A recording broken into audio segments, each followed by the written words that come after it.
সব কাজেরই তো ছুটি আছে, আমাদের মতো গৃহিণীদের কি কখনো ছুটি হয় না? সকাল 6টা থেকে রাত 12টা অবধি কাজ করেই থাকি, তবুও কি কখনো আমাদের আলসেমি লাগে না? দিন থেকে মাস, মাস থেকে বছর, এভাবে কিন্তু কেটে যায় সারাটা জীবন, তবুও কিন্তু আমরা কখনো বলি না যে আজ কিন্তু কাজ থেকে ছুটি নিলাম। তো হ্যালো এভরিওয়ান, গুড মর্নিং, সবাইকে নতুন একটা ব্লগে অনেক অনেক স্বাগত। এই তো সকালে উঠেছি 6টায়, উঠে সমস্ত বাসি কাজকর্ম সেরে চলে এসেছি রান্নাঘরে। যেহেতু আজ সানডে, তো সানডে স্পেশাল আজ বানাচ্ছি রুটি আর ছোলার ঘুগনি। তো কে কে পছন্দ করেন অবশ্যই কিন্তু কমেন্টে জানাবেন। তো ছোলার ঘুগনিটা তো হয়ে গেল, হ্যাঁ অবশ্য রেসিপিটা কিন্তু আপনাদের সঙ্গে শেয়ার করেছি। তো যাই হোক, রুটিটাও কিন্তু হয়ে গেল। বেশ অনেকদিন পর কিন্তু এই ছোলার ঘুগনিটা বানানো হলো। তো বেশিরভাগ কিন্তু আমরা মুড়ি দিয়েই খেয়ে থাকি, তো আজ ভাবলাম যে রুটি দিয়েই খাই। তো এমনও কিন্তু টেস্টি লাগে। আর হ্যাঁ, মুড়ি দিয়ে খাওয়াটা আমাদের কিন্তু অভ্যাস, আমরা প্রায় খেতাম। তো এই যে দেখুন, বরমশাইয়ের জন্য একদম রেডি করে নিয়েছি। সত্যি কথা বলতে ছোলার ঘুগনিটা কিন্তু খুবই টেস্টি হয়েছিল।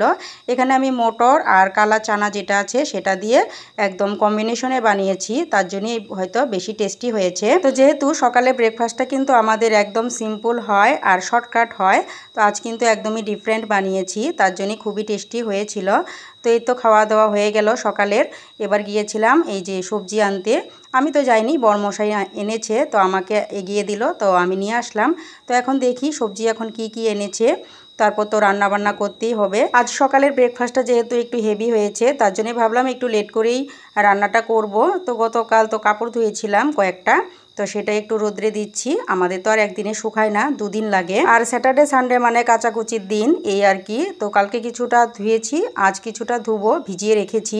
তো ভাবলাম ওদিকে কাপড়গুলো ভিজতে থাকুক আর এদিকে আমি রাইস কুকারে ভাতটা বসিয়ে দিই, না হলে আবার দেরি হয়ে যাবে। ভাতটা হতে তো মোটামুটি 1.5 ঘন্টা লেগেই যায়। যেহেতু আজ সানডে, তো ভেবেছিলাম মটন খাবো, তো ছেলে আবার খাবে পাঁপড় আর সয়াবিন, তার জন্যই আর কি নিরামিষটাই রান্না হচ্ছে।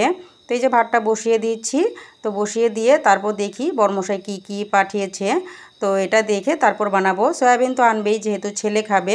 তো এদিকে দেখলাম যে বাঁধাকপি এনেছে, ফুলকপি এনেছে, বেগুন এনেছে আর মসুরির ডাল। তো মসুরির ডালটা প্রথমে ভিজিয়ে রাখি, কারণ কড়াইয়ে বানাবো যেহেতু, আর ভিজিয়ে রাখলে তাড়াতাড়ি হয়ে যায়। তো এদিকে মসুরির ডালটা ভিজিয়ে রাখলাম, আর এদিকে এই যে বাঁধাকপিটা কুচি করে নিচ্ছি। আমার কিন্তু আগে বটি দিয়ে কাটার অভ্যাস ছিল, কিন্তু এই যে শ্বশুরবাড়িতে এসে কিন্তু চাকু দিয়ে কাটার একদম অভ্যাস হয়ে গেছে। সব কিছুই আমি কিন্তু চাকু দিয়েই করি। তো এই যে দেখুন, একদম কিন্তু কুচি করে নিয়েছি।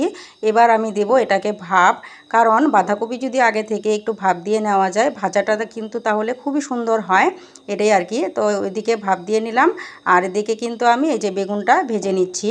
তো বেগুন চাক ভাজা হয়ে গেল, তারপর ডাল সম্বাদ দিয়ে নিলাম, বাঁধাকপি ভাজা হয়ে গেছে, পাঁপড় ভাজা হয়েছে, সয়াবিন ভাজা হয়েছে, এসব। তারপর কিন্তু খাওয়া দাওয়া কমপ্লিট করে এই তো বরমশাই গেল দোকানে, আর আমিও কিন্তু ওই যে বাড়ি ঘরের কাজগুলো সেরে নিচ্ছি, বিকালের কাজকর্ম। তো জানলাগুলো খোলা ছিল, জানলাগুলো বন্ধ করে দিলাম। এখন বাজে 4:30, আর একটু পরে তো সন্ধ্যায় লেগে যাবে। আর ওদিকে তো রোদ্রে কাপড় মেলে দিয়ে এসেছিলাম, তো এখন কাপড়গুলো শুকিয়েছে না শুকিয়েছে তাও তো জানি না। অর্ধেকটা মনে হয় শুকিয়েছে, বাকিগুলো তো এই যে ফেনে দিতে হবে, ফেনের নিচে দিয়ে দিলে তারপরে যে শুকিয়ে যাবে। বিশেষ করে চিন্তা একটু আমার ছেলের জন্যে, কারণ ছেলের ইউনিফর্ম রয়েছে, সেটা যদি আবার না শুকায় আগামীকাল স্কুল কেমন করে যাবে। তো এই যে কাপড়গুলো নিয়ে আসলাম, এখন তো দেখি ছেলে আবার ঘরে গিয়ে কি করছে।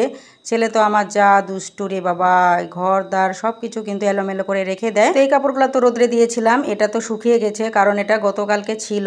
তো এখন কিন্তু আমার কাজ প্রায় কমপ্লিট, শুধুমাত্র বাসন মাজাটা আছে, সেটা আর আপনাদের সঙ্গে এখন শেয়ার করছি না, সেটা আমি মেজে নেব। আজকের মতো তাহলে টাটা, বাই বাই।